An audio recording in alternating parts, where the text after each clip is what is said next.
Hey, what's up, guys, and welcome back to the Red Mist podcast with me, Seshadri, and welcome to a very special episode. Yes, I've been wanting to do this for a while, and I would have put this episode out earlier if it wasn't for my travels and my other health issues, which you might have heard in the previous episode when I talk about what's been going on with Liverpool the last couple of games. But yeah, I've had travel issues, I've had other health issues, which is why I haven't been able to put out episodes as such. And I've been wanting to do this. I've prepared for this episode a while back.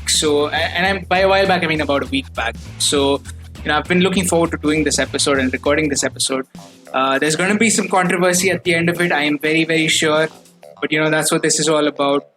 It's just about varying opinions and the way things go. And that's just how it goes, man. But yeah, if you guys didn't guess from the title, this is going to be the Premier League team of the season so far. So it's going to be interesting. I've got to choose 11 players and 9 substitutes, which is what the Premier League lineups are these days.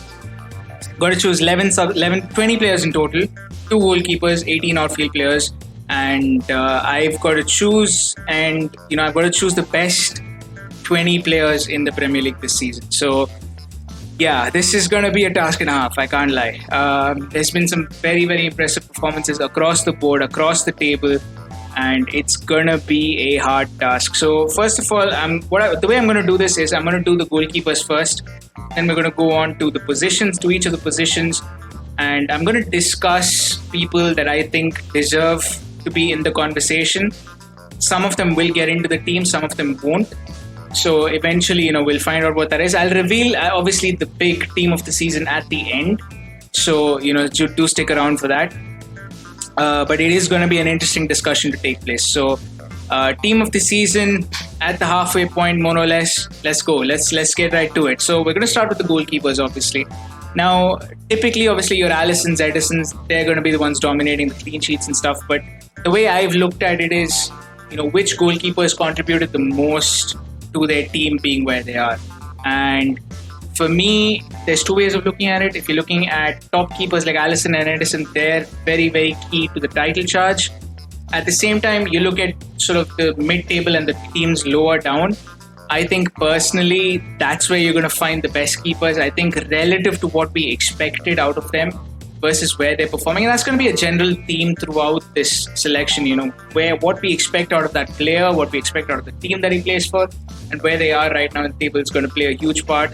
But not a huge part, but at least some role in determining who gets into the team and who doesn't, especially when it comes to sort of close cases. So we're going to start with the goalkeepers. I'm going to obviously mention Alisson and Edison. They've both been really, really good.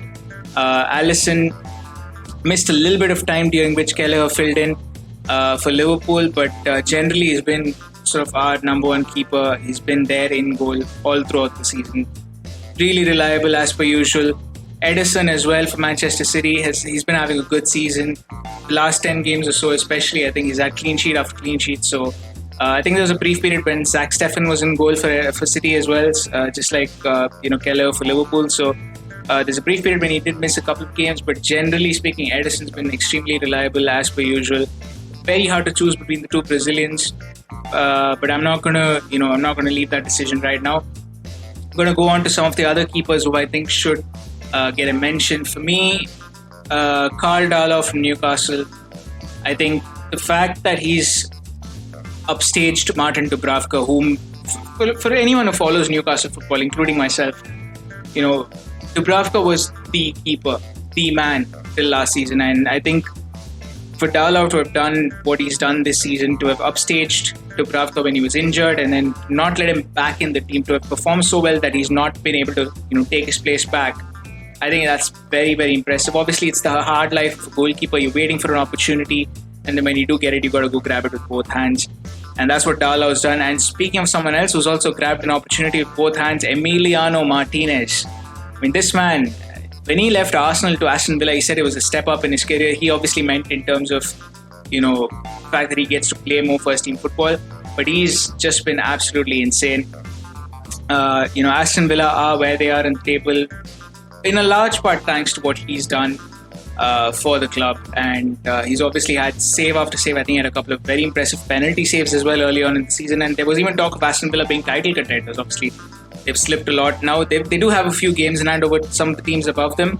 Like, I think they have 2 games in hand over Chelsea, 3 in hand over Arsenal as of the time I'm recording right now. So they've got a couple of games in hand. They can still leapfrog a few teams, but genuinely speaking, I don't think anyone expected Aston Villa to be as good as they are. And Emiliano Martinez is a big reason as to why. Now, if you looked at my preseason predictions, I think I said Aston Villa would finish 16th. But in my defense, that was before Martinez had signed for Aston Villa, and that was before people like Barkley and Ollie Watkins had signed. So I think if I had done the predictions after that, I would totally have flipped on Aston Villa. I'd have placed them a lot higher.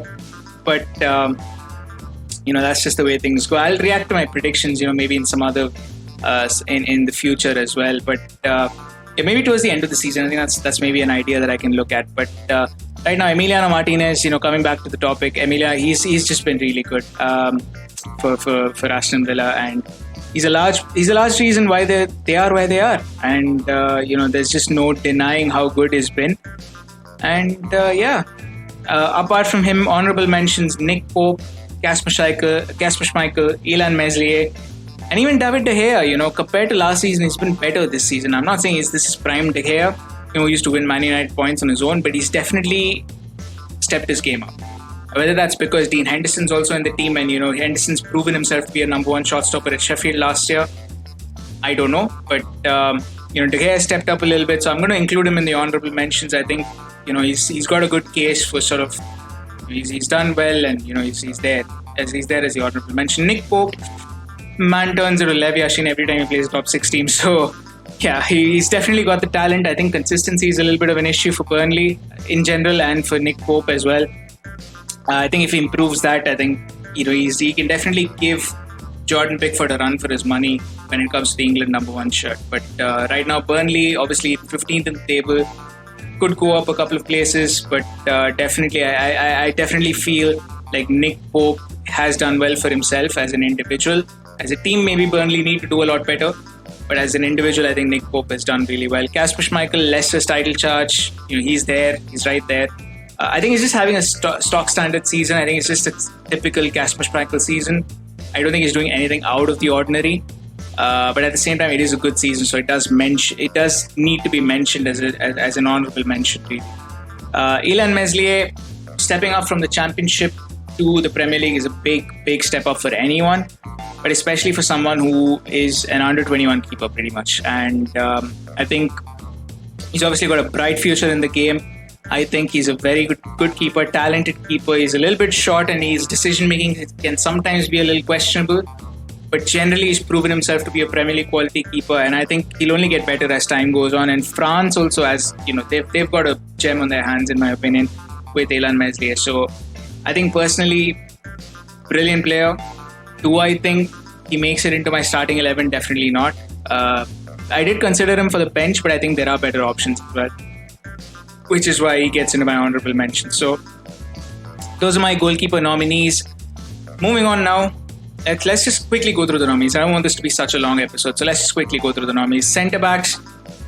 I think, any conversation about Premier League centre-backs this year has got to start with 2 people. One is Ruben Dias, one is Fabinho.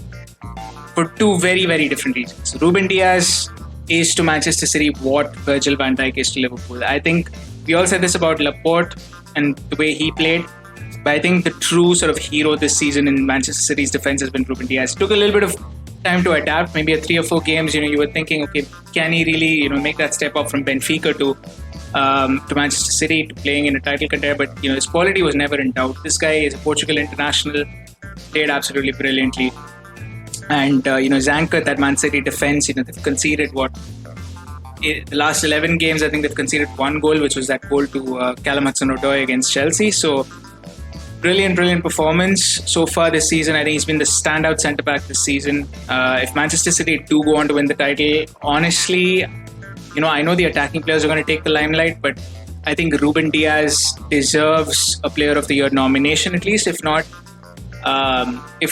outright win it, because he's been that good for Manchester City. Now, the other person I want to talk about is Fabinho. Completely different reasons, because this is a midfielder who's playing as a centre-back, and he's doing it incredibly well for an incredibly long period of time.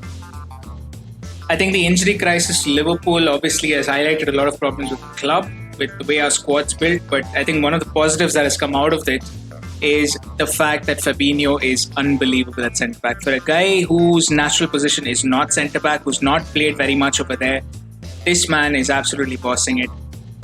Does tend to make the occasional, very rare mistake, which, especially initially, he used to kind of make that because that transition from defensive midfield to centre back is not an easy one, even though it looks easy on paper.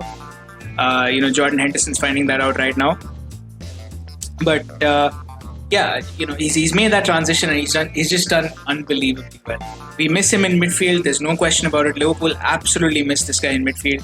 But at the same time, if it wasn't for Fabinho in defense, I'm pretty sure we'd be leaking goals by the 4s and 5s every single game. So, yeah, Fabinho, a lot of last-ditch tackles as well. He's just been absolutely brilliant for us. So, two very contrasting reasons when it comes to Ruben Dias and Fabinho, but I think these two, to me, have been the standout centre-backs. Now, other honourable mentions, I'm going to say, I mean, look, you can already kind of build my team for the season from this. I think the centre-backs are pretty much decided, so there's really not much surprise there. But one thing I will say is John Stones. For me, the Premier League comeback player of the year so far has been John Stones. His career has been absolutely resurrected. Ruben Dias has a lot to do with it, but also the fact that Stones has worked hard himself. Now, obviously, there's a little bit of recency bias because he did not start a few games at the start, so there's a little bit of recency bias. He's really come into his own over the last maybe 10 to 11 games. But he's done really well for himself. 10 to 11 games is a consistent run of games. And he's just been really, really good. He didn't play the last City game against Sheffield United. But, it's just been unbelievable. And he is, right now, because Joe Gomez is out, Harry Maguire is not having the best of seasons, he is England's best centre-back. There's just no questions. And he deserves to start. Like, if he continues this form, he definitely deserves to start for England in the middle of a back 3 or back 2, whatever it is. Centre-back 2 or centre-back 3, whatever it is, he deserves to start there. Now, Wesley Fofana for Leicester, filling in for Soyunshu's place, filling in for him in, once the Turkish defender got his injury. Not an easy task, but this man has done an incredible job. I think Wesley Fofana, any other season, I think he gets into my team easily over Fabinho, because Fabinho will be in midfield. But this is the one season, unfortunately for him, he doesn't get into the starting 11, but he is part of the honourable mentions. He might make it onto the bench. I don't want to reveal all the surprises now. For me, the Aston Villa duo of Ezri Konsa and Tyrone Mings, they both had very, very good seasons. Mings especially and Konsa, they've both been extremely solid. They've both outperformed what I would expect of them. And that's contributed a lot again to what Aston Villa has done. A lot of what Aston Villa has done comes from their solidity at the back. So for me, I think that's really what this is all about. And he's done really well. 21 goals conceded this season for Aston Villa, which is, for a mid-table team, that's a very decent amount. And they've actually conceded less than Chelsea, for example. So for a mid-table team, that's a very decent amount. And Konsa and Mings, they've had good seasons. Do I feel they can be better? Absolutely. As a pairing, they can definitely be better. But I do think they've had really, really good seasons. So I'm not going to, slate them for that. One person I would say who's maybe not grabbed the headlines as much as Ruben Dias has, but has done a lot to improve what was a very unstable defense, has been Gabriel. For Arsenal, I think he's done an immense job in terms of just improving what that defense was. And he looked good, he looked settled, he looked like he belonged to Arsenal. So he looked like he'd been there for a few years instead of just being a new summer signing. So for me, Gabriel also gets into this list. I mean, yeah, for me, I think the real problems sort of start when you go further up the field. But I think centre-backs, goalkeepers, maybe wing-backs, I might have a few issues. But I think overall, these guys have been just really, really good. Standout performers this season so far. And Now coming now to wing-backs, we're going to start with the right-back position. Now I'm going to start with someone unique. I'm going to start with James Justin from Leicester, because this is a man who's a right back by profession, but he's played half his games at right back, half his games at left back, and he's done equally well in both of them. So I don't know where to class him as. I don't know what to class him as, but he's done really, really well. James Justin has, wherever he's played for Leicester. I think if Castagna doesn't get injured, I think James Justin sort of maybe is either relegated to the sideline or, he sort of shifts to the left. But he's definitely not I think Leicester fans have not felt Ben Chilwell missing as much, partly because of what James Justin's done at left back as well. So I think he's had a really good season for Leicester. Done really, really well. And speaking of Ben Chilwell, obviously he's got to be in the conversation as well. I think a lot of people expected more. Maybe not Leicester fans, but a lot of people did expect more from Chilwell with Chelsea. But I think he's done well. I think he's been solid. Got a few assists here and there, got a few goals here and there. So I think he's been solid. He's done well. Helped them improve that defense, I think. Definitely. So Ben Chilwell, obviously, he's also part of sort of the number of people that I'm considering in this list. Another person across from London, from one of the London clubs, Sergio Reguilon, first season in English football. Brilliant talent, obviously. Everybody knows about what he did with Sevilla last year. And he's come to Spurs. He's done really well. Defensively can still be a little bit of a liability, I think. But going forward, he's definitely got the game to match up with any of the best left-backs out there. Defensively, he can get caught out a little bit. But I say that, but he's consistently improved over the course of the season, I think. And he's had a really good year. Another person from Tottenham that I do want to talk about, Serge Aurier. I think, I mentioned John Stones as being sort of the comeback player of the year. I think Serge Aurier for a while was in the running for that. His form's dipped a little bit now, but I do think Aurier has resurrected his Spurs career under Jose Mourinho, which I really thought was over. And I thought he was a defensive liability. He still at times can be one, just like Reguilon on the other side, but overall, I think he's just massively improved his game. He's played really, really well. And he's just done really well for Spurs. Now, speaking of another person from one of the big clubs, another couple of people from the big clubs, we're going to talk about Reece James. We spoke about Ben Chilwell on Chelsea's left-hand side, Reece James on Chelsea's right-hand side. Came into his own last season. This season has just continued his good form. I'm gonna say he's had a good season. I don't think he's had a pathetic season. I don't think he's had a great season. I think he's improved a little bit, but I think I would have expected a little bit more from him in terms of improvement. We're also going to talk about Trent Alexander-Arnold and Andy Robertson. I don't think they've hit the heights that they've set for themselves. Trent especially, his form's just not been great. So personally, I won't even include him in the honourable mentions just because this is a Liverpool podcast and just talking about them.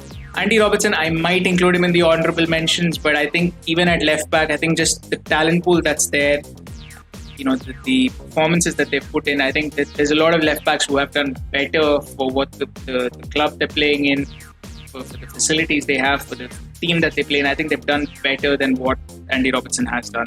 So unfortunately, I'm not going to include either of my Liverpool left backs in the honourable mentions, which is kind of weird to say because Liverpool's main source of creativity has been their left backs. So it's kind of weird to say that, but that is just the truth. Speaking of other left backs who have done unbelievably well, we can't not talk about Luke Shaw. With a lot of Liverpool fans, a lot of fans of other clubs have slated him for being overweight and this and that. Luke Shaw has come into his own this season, and to me, he's been better than Ben Chilwell. I think personally he deserves to be England's starting left back. And that's not even a joke. That's not even a statement that I'm making just out of spite or whatever against Ben Chilwell for whatever reason. But it's just Luke Shaw has just been that good this season, and Ben Chilwell's not been as great as he potentially could have been. And James Justin and a couple of others are still further behind. So Luke Shaw right now, I think, is he the best option England have at left back? Debatable, but he's definitely the best on form right now. Defensively, he's looked really good. He's had to cover for Harry Maguire and Victor Lindelof a few times. Defensively, he's looked good. Again, a little bit shaky sometimes, but overall, he looks better than the alternatives. Another person I want to talk about, Joao Cancelo. I think he's been, whether he's played on the left, whether he's played on the right, I think Joao Cancelo has been very, very good. The fact that he's displaced Kyle Walker out of the right back spot for Manchester City just tells you how much hard work he's put in, just tells you what kind of a season he's been having, because Walker seemed like one of the first names on the team sheet in Manchester City's lineup. So just the fact that he's displaced Walker out of there, and the fact that he's been able to play at left back as well, I think Cancelo's had an impressive season. Lower down the table, we're going to look at Matty Cash, first season in the Premier League, signed from Nottingham Forest. Another reason why Aston Villa is just that good. I think he's had an impressive season, very solid, not too many mistakes. That's the thing I noticed about Matty Cash. Like, he doesn't make too many mistakes. He does the basics right, which I really like as a defender. So Matty Cash obviously has done really, really well at right backs. Speaking of another right back from another Claret club, Kufal as well from West Ham, unbelievable. He's just been really good.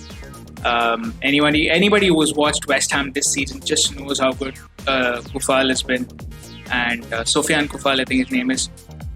He's just been really, really good as well. I think, he signed this season. This is his first season. Yeah, Souček was the one who was on loan last season. Yeah, Kufal was the one who signed this season. So I don't know. I don't think people knew what to expect of him. I certainly didn't. But he's been very impressive, and I think he's one of the main reasons West Ham are where they are in the table right now. And one final mention, Aaron Cresswell. He's been in the Premier League for a very, very long time. Two final mentions. I have one more player as well. Aaron Cresswell, he's been in the Premier League for a very, very long time.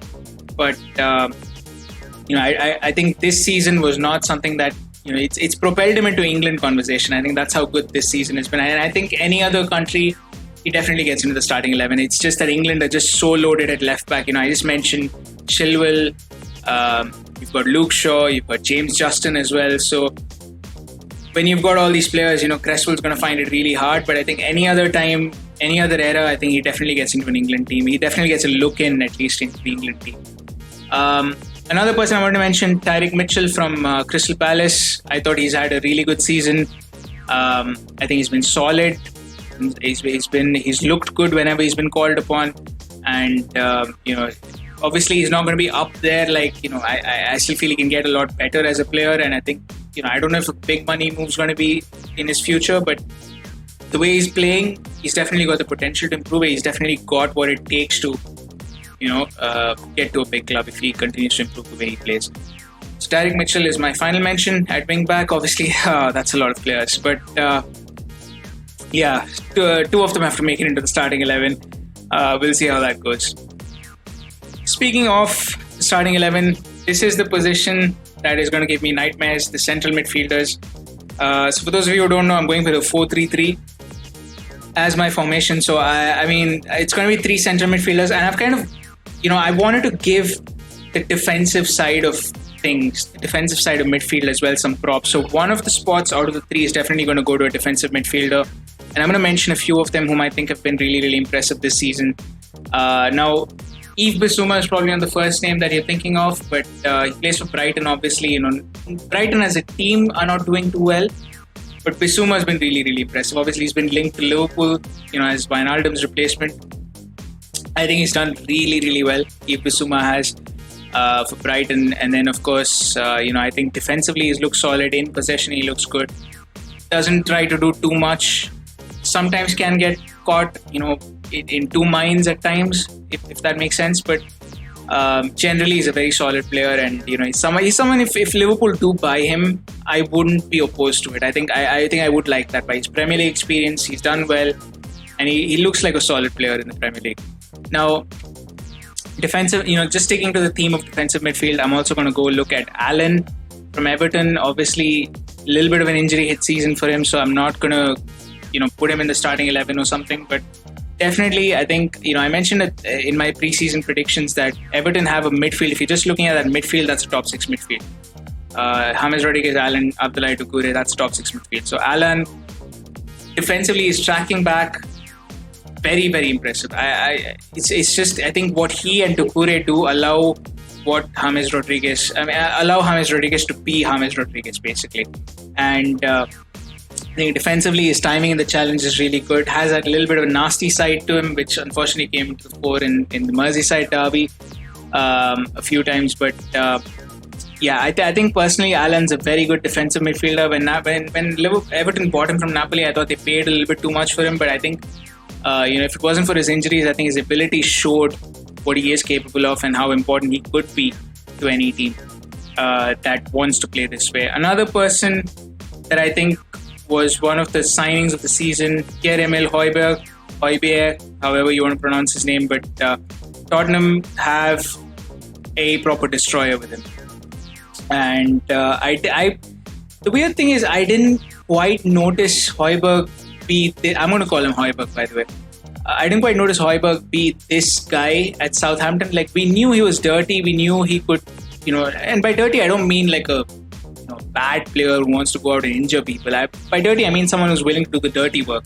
The tackling, the interceptions, that sort of stuff, the defensive side of the game. And I like, we knew he was good at Southampton, but I think at Tottenham, he's just raised his game to another level. He's the proper sort of Mourinho kind of player. He's a little bit of a dickhead, but he gets the job done. So Pierre-Emile Højbjerg, I think for me, would be in contention to be signing of the season. I don't think I've made a decision on that yet, but definitely, I think he's definitely up there for me. And then, of course, you have Fred, who's resurrected his career, and I think Satvik and Jubes, who were there on the Man United podcast, on the podcast episode after the Man United game in the Premier League, I think they said, what Fred does allows Pogba to do what he does, and Fred's just improved his defensive side of the game. He's become a solid, reliable midfielder. Obviously, I think the one thing that I will count against him is the fact that he also needs McTominay to be playing alongside him, which, if you're an out-and-out holding sort of midfielder, I think Højbjerg, the kind of guys who play, not Højbjerg, sorry, the kind of guys who play in a 3 or play as the lone holding midfielder like Fabinho used to do at Liverpool, for example. So that's kind of harder to do, and I think I'd place more importance on that. But that being said, that's not to discredit what Fred does. I think you're only playing to what the system is, and you're only playing in a system, and if the system requires that you play 2 holding midfielders, you have to play 2 holding midfielders. Doesn't take away from any of the hard work that he's put in. Fred has become one of the first names on United's team sheet, I think, which I don't think anyone expected. I don't think anyone expected this kind of an improvement from him. So fair play, and he's done really well. One final mention, though, I do want to say Declan Rice, unbelievable player. Two players from West Ham, Declan Rice and Thomas Souček, both of them.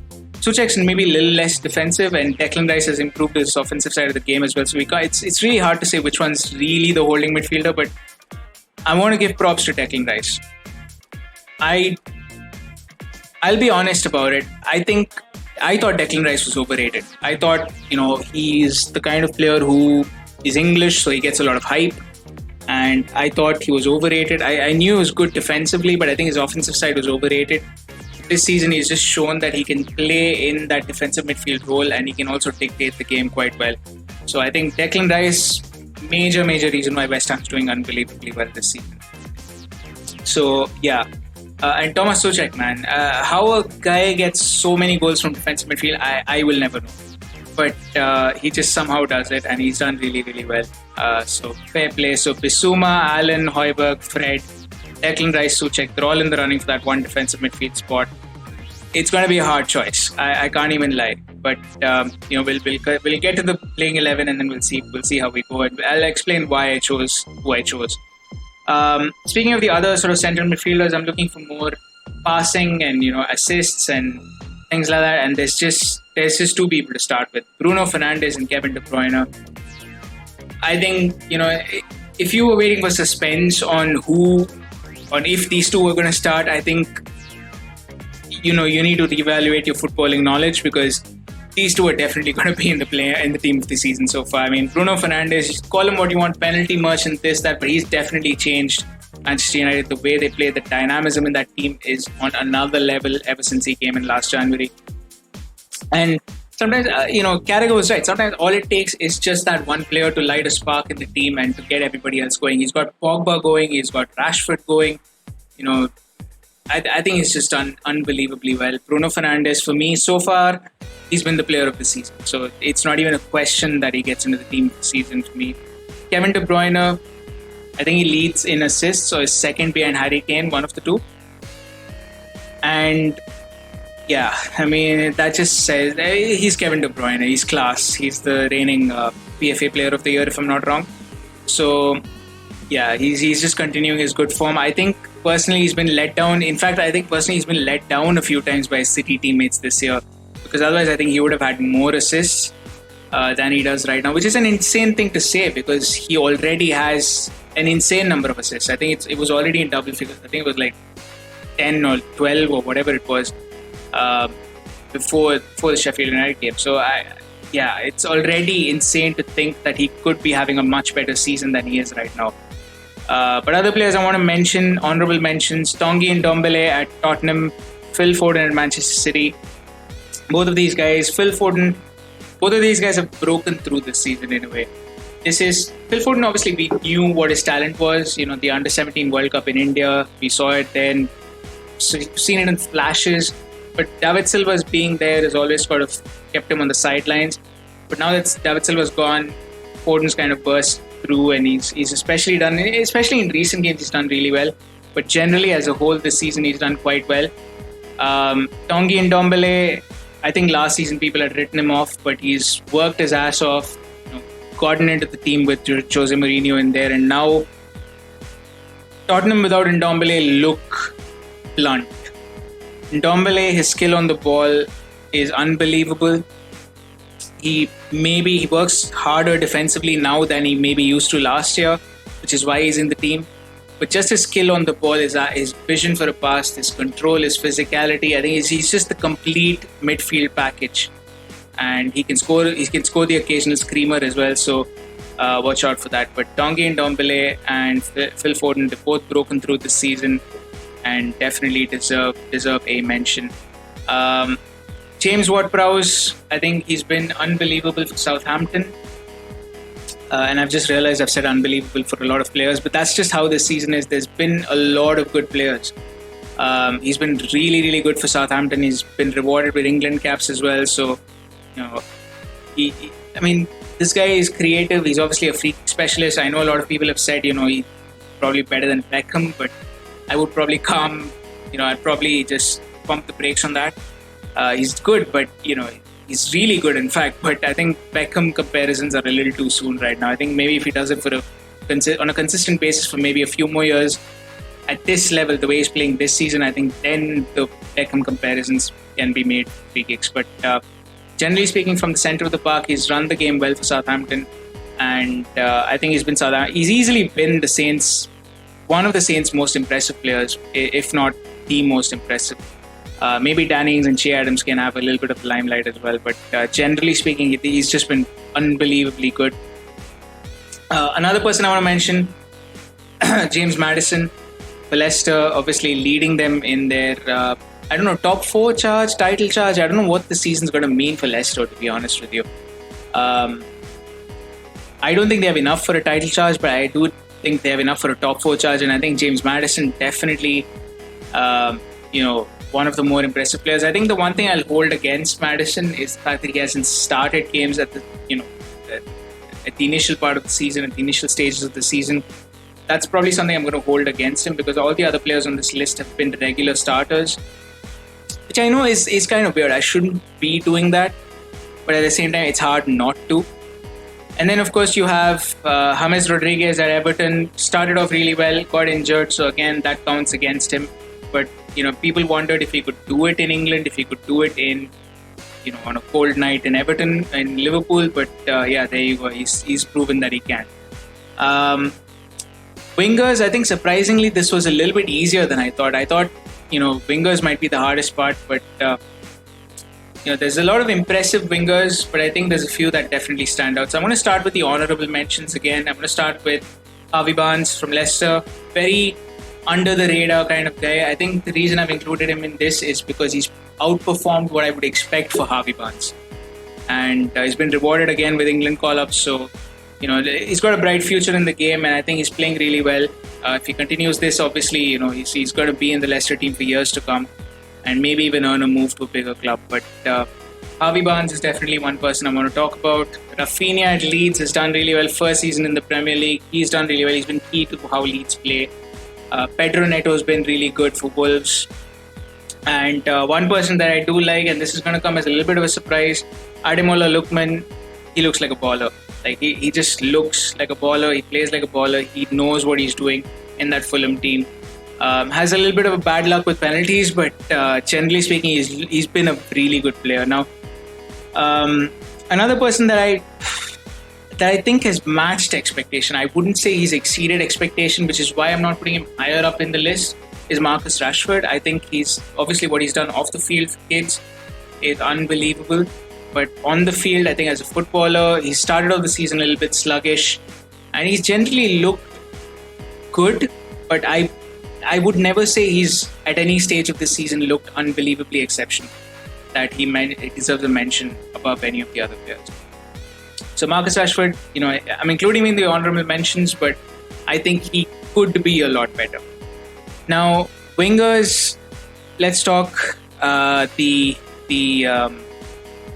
hallowed mentions, I guess, instead of the honorable mentions. But these are guys who are in serious contention to make the two winger spots. I'm going to club both right and left. I think Jack Grealish, without saying, I think his performance in Aston Villa colours this season, and I'm not just saying this because Villa beat us 7-2, but I think his performance in Aston Villa colours this season has been even better than last season, which is a really hard one to top because last season Jack Grealish was unbelievable in that Aston Villa team, and this season he's a big reason why they're in the top half right now. They were title contenders for a while, quote-unquote title contenders, but Jack Grealish, unbelievable player. I think he's got a lot of assists. I think he's up there in the top 5 for assists. I think for the amount of dependence that the team has on him, he's really come to the fore. He's really responded to the call, and he's in fact exceeded what even Aston Villa fans probably expected out of him. So Grealish definitely is very strong contender for one of the two spots. I'm also going to look at the Liverpool wingers, Mo Salah and Sadio Mane. I think Mane has had a little bit of an underwhelming season. Salah is the leading goal scorer in the Premier League, but he's not been that great, in my opinion. He could be a lot better. I think his final third is, his product in the final third, we all, and this may be a little bit of recency bias, but I think that does play into it because the other people in this conversation are strong candidates because of their consistency. So I think consistency does play a part. So, which is why Salah and Mane, they're outside shots in my opinion. I think Grealish even has a stronger case than those two, which is really insane to say because Salah is the Premier League's leading scorer. So you would expect the Premier League's leading goal scorer to be in the team this season. But just going off of what I've seen of the past couple of years, just going off of what Salah's done this season, I think he could do a lot better. And it's a really hard choice for me to make. But Mane definitely can do a lot better. He is still, in the hallowed mentions, but maybe not. He's sort of edging more towards an honorable mention than, solidifying his place there. One player I do want to mention was definitely deserved a hallowed mention thing here, Bukayo Saka. I think even when Arsenal were absolutely terrible, down and dead to the rights, I think Saka was easily one of Arsenal's best players, if not the best player. So, yeah, his versatility down the left-hand side, down the right-hand side, the way he played, no game seemed too big for him. The stage never seemed too big for him. So I think Bukayo Saka, definitely deserves a hallowed mention. Probably even above Salah and Mane, to be completely honest with you. And that it pains me to say this because obviously Salah and Mane are two of my favorite players. And the one person I do definitely want to mention, Heung-min Son. This is a guy who, if it wasn't for Bruno Fernandes, would be the player of the season. I think, without question, Heung-min Son and the chemistry is established with Harry Kane. This guy is just, when he went one-on-one against Liverpool, in the game at Anfield, he was at the halfway line and you knew the goal was going in. As a Liverpool fan, I was just like, if he's onside, that's a goal. There's just no question about it because he's just been that lethal this season. And I think, we always talk about Salah and Mane as having redefined sort of the winger positions in terms of how many goals they score. But I think Son Heung-min was sort of the prototype. He was there before Mane and Salah in the league in a big team. And he did that for Tottenham. So he did that for Leverkusen as well before that. So for me, I think Heung-min Son, if it wasn't for Bruno Fernandes, I think he would be the player of the season for me. So just his overall game this season, it's been more well-rounded. It's been his creative juices have come to the fore. His his passing, his vision, just the speed, his strength, his physicality, everything's gone up a notch this season for me. Tottenham as a team may not be doing as well right now, but Heung-min Son, any day he's on the pitch, he's a threat. And he's never looked out of form. Even though the team may be out of form, he's never looked out of form. So for me, I think Heung-min Son had a couple of stinkers in between. I think had a couple of misses which maybe he should have converted, but generally I think he's been better than all the other names in this conversation. So for me, he's definitely up there as one of the best wingers this season. Now strikers, I don't know what it is with English strikers this season. Everybody and their mother seems to be scoring. So we're going to start with the obvious one. Harry Kane. Halfway through the season, he's gone and got 10 goals and 10 assists. And if he continues this, he's going to get the record. He's going to at least equal the record of 20 goals and 20 assists, which Thierry Henry did, which is an insane thing to say because I don't think that's one of those records that would fall. At least I never thought it would, because it's very hard as a striker to score both 10 and assist 10, which is, it's unheard of pretty much. But I think for me, Harry Kane, unbelievable player, England captain. He's done really, really well this season. Jamie Vardy, Danny Ings, Calvert-Lewin, Che Adams, Ollie Watkins, Bamford, Mopey. These are the other guys that I considered, but Harry Kane has definitely got to be up there. So Jamie Vardy, at this age, what he's doing is incredible. I think he's done an unbelievable job for Leicester. I will be honest, I didn't think he had it in him. And we still have the second half of the season to go, so we don't know if he can keep this up. But definitely, I think, Jamie Vardy, the standards he's set for himself year after year, and he's matching them and he's exceeding them. And, he's the main reason Leicester's up there. So he's definitely got to be mentioned. And I think any other year, I think if Kane wasn't having the career year that he's having, I think Jamie Vardy would have gotten into the team easily ahead of Harry Kane. If Kane was only scoring goals, I would have put Vardy in there. But Kane's not just doing that. So, yeah. Danny Ings, I've put him lower down on the list because I think the standard he set for himself last year was much better than this year. That's not to say he's done badly, but he's part of the reason is because I've also put Che Adams, and part of the reason is because Che Adams is a strike partner, and I've put Che Adams as well in this list because I think both of them have really, really impressed for Southampton, and as a tandem they work really well, but individually neither season has been better than Vardy's or Kane's. So that's that. Everton's Calvert-Lewin, I think we all knew at one stage, you could bet your house, your market, your wife, everything on Calvert-Lewin scoring, and he would score. Dried out a little bit over the past couple of years, over the past couple of weeks, not just couple of weeks, past few weeks, and maybe he can do a lot better. Maybe his form will improve, but there was a time in the season where Calvert-Lewin meant goals, and it was unbelievable. One person that I mentioned to a lot of my friends that one signing that we do need to watch out for this summer is Ollie Watkins, signed from Brentford to Aston Villa. He's not your typical goal-scoring striker, but I think he's done so well as an overall well-rounded striker. I think, if he's sort of like a mid-table Bobby Firmino, when Bobby Firmino's in form. He's done really well to bring Grealish into play, Barkley into play. I think Ollie Watkins is a midfielder's dream to play with as a striker because I think he's going to get on the end of through balls. He's going to set you up. He's going to score. I think he's had a really good season. So Ollie Watkins, one of the most underrated signings this season, and I think he's done really, really well. Leeds United, Patrick Bamford proved his critics wrong. I'll be very honest, I was one of his critics. I didn't think he had what it took to succeed in the Premier League. But the fact that he's kept his starting place in the Leeds United lineup, and he's a major reason why Leeds are where they are in the table, which, to be fair, it's not, it's not obviously top of the table, it's not obviously first or second, but it's definitely, the fact that Leeds at 12 has a large, Patrick Bamford has a large role to play in that, and there's no denying that. And finally, one non-English striker that I do want to mention is Neil Mopey, because I think even though Brighton are well down the table, and I mentioned only Yves Bissouma before this as one of the Brighton players that I was impressed by, they play some really good football and they create chances, and they don't maybe create as much as I sort of expect them to.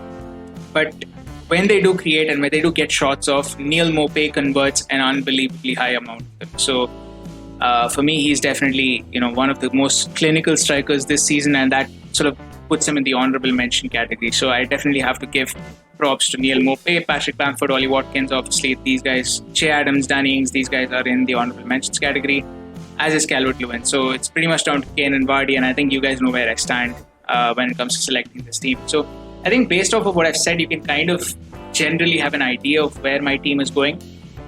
But just to give you the rundown, let's just say. So in goal, like I mentioned, I'm going to go for a keeper who's made the most impact. Now, I was kind of hard pressed between Ederson and Emiliano Martinez. In the end, I went with Martinez as my starting keeper just because of what he's done for Aston Villa, how important he's been to their season this year. So, and I'm not saying Ederson's not important or Alisson's not important, but I think Ederson, I've placed him in the bench just because he is at Manchester City, he has a good backline, good team in front of him. So he makes important saves, but I think, he's been less important to Man City's success as Martinez has been to Aston Villa's. I think that's just the way I sort of see.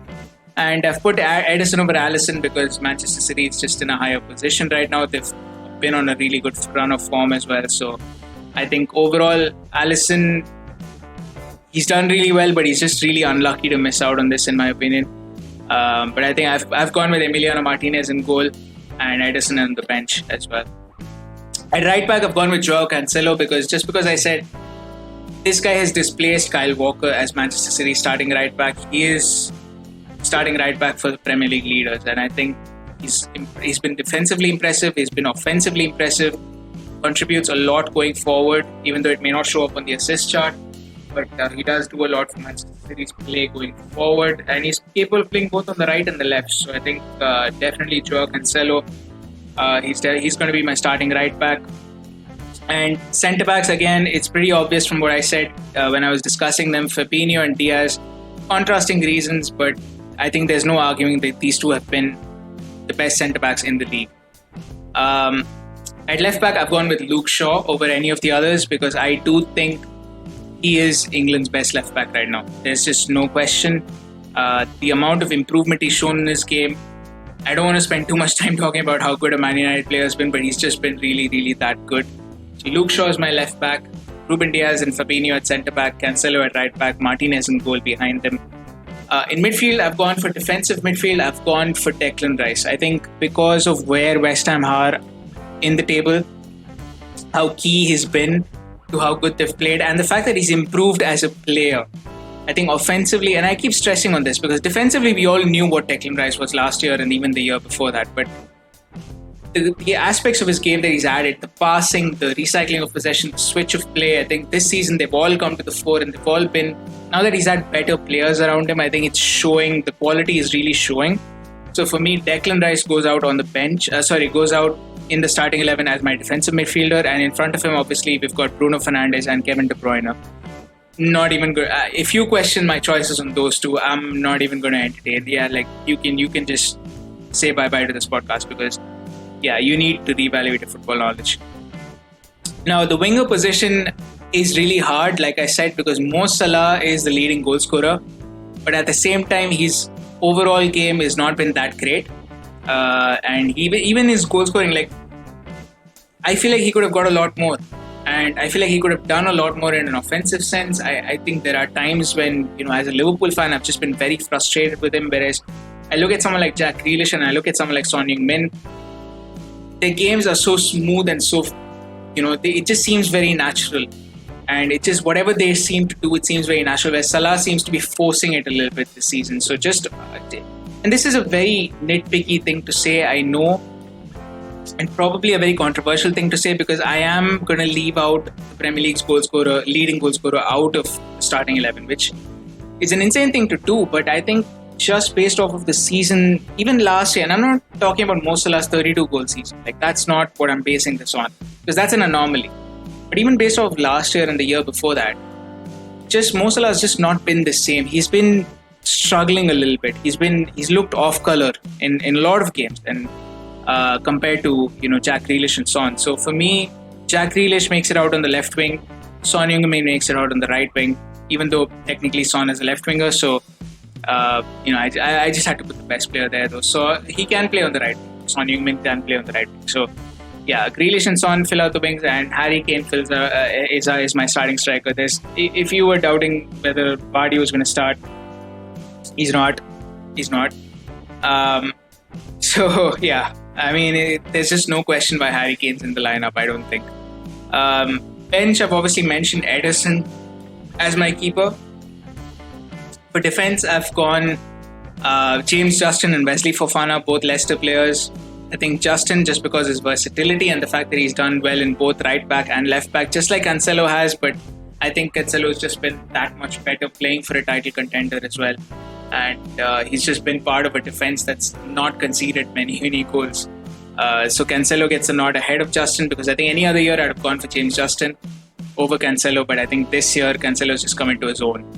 And I did think about Justin versus Luke Shaw quite a lot, but again, just the fact that Luke Shaw is more experienced, he's more aware now, and he's more he's proven to be not just a solid left back, but a very solid like a very good left back this season, which I didn't think I'd be saying about Luke Shaw for a while. So I think since his Southampton days, I think this is his best season. So yeah, I think that's the only reason I'm placing James Justin on the bench. Wesley Fofana, I think if any other season Fabinho plays in midfield, Wesley Fofana makes it in my first 11. I said this before, I'll say it again. That's the truth. Midfield substitutes, I've gone for Fred as my defensive midfield substitute, because it was a very hard choice between Fred and Pierre-Emile Højbjerg. In the end, honestly, it just came down to league position. I think Højbjerg, just the fact that he plays for Tottenham, and when I was making this team, United were top of the league. That just decided it for me. Alongside him, as my two other substitutes in midfield, I've got Tanguy Ndombele and James Ward-Prowse. I think Ward-Prowse has carried Southampton to a large extent. Obviously, he's had help with Danny Ings and Che Adams, but Ward-Prowse has been pulling the strings from midfield for Southampton. The same can be said of Ndombele and Tottenham. I think without Ndombele, Tottenham's creativity goes down a substantial amount. And if I was looking for replacements for Bruno Fernandes and Kevin De Bruyne this season, I think I would say James Ward-Prowse and Tanguy Ndombele are right up there. I've gone for Mo Salah, obviously on the bench. No surprises there. Premier League's leading goal scorer. I think the surprise is the fact that he didn't make it into the starting 11, but no surprises that he's on the bench. I've also gone for Bukayo Saka. One, because he's been the shining light in an Arsenal side that's lacked creativity this season, which is insane to think about, because you always associate Arsenal with creativity. But this is the one season I would say that they've lacked a little bit of it. Obviously, now the last few weeks they've improved a lot, especially with the likes of Emil Smith-Rowe coming into the team. But I think personally, Bukayo Saka, just his versatility, just the talent he's shown, just the fact that he's not been scared to take on opposition, he's brought this sort of verve and this sort of daringness to this team that I don't think we previously saw with Arsenal. And the same can be said of Smith-Rowe, but Smith-Rowe's played a lot fewer games. I think Saka's played a lot more. And I think Bukayo Saka definitely deserves a place in the bench. And up front, obviously, the replacement for Harry Kane is going to be his former England teammate, Jamie Vardy. So, the goals are flowing, the Red Bull's flowing. That's Jamie Vardy. There's just no doubt about it. I think, for me personally, I think that's my Premier League mid-season team of the year. So just to, run it down one final time. Starting 11, Emiliano Martinez, Joao Cancelo, Fabinho, Ruben Dias, Luke Shaw, Declan Rice, Bruno Fernandes, Kevin De Bruyne, Son Heung-min, Jack Grealish, and Harry Kane. My starting 11. On the bench, of course, I have Ederson, James Justin, Wesley Fofana, Tanguy Ndombele, Fred, James Ward-Prowse, Mohamed Salah, Bukayo Saka, and JB Vardy. I know there's going to be a lot of controversial opinions, especially the fact that I've left Salah out, I've left Mane completely out of the team, and I've even left one of my favourite players, Jordan Henderson, out. So there's going to be a lot of opinions, there's going to be a lot of controversy, especially from Liverpool fans. But I think overall we can agree that most of the players on this team deserve to be on this team. So yeah, there maybe a few names can be changed. But I think that's just a matter of personal opinion, and I think that's what encourages debate, and that's what I like. But it's been a long episode, this one, probably longer than I thought it would go. But hopefully you guys enjoyed the episode. My name is Seshadri. Enjoy the rest of your day. Have a good one. Goodbye.